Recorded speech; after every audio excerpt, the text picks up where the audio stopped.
బిల్వానాం దర్శనం పుణ్యం స్పర్శనం పాపనాశనం అఘోర పాప సంహారం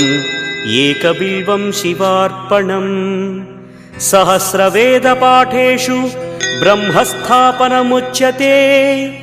అనేక వ్రతకోటీనాం ఏకబిల్వం శివార్పణం అన్నదాన సహస్రేషు సహస్రోపనయనం తథా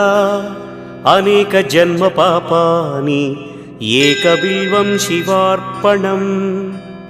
బిల్వాష్టకమిదం పుణ్యం యః పఠేత్ శివ సన్నిధౌ శివలోకమవాప్నోతి ఏకబిల్వం శివార్పణం.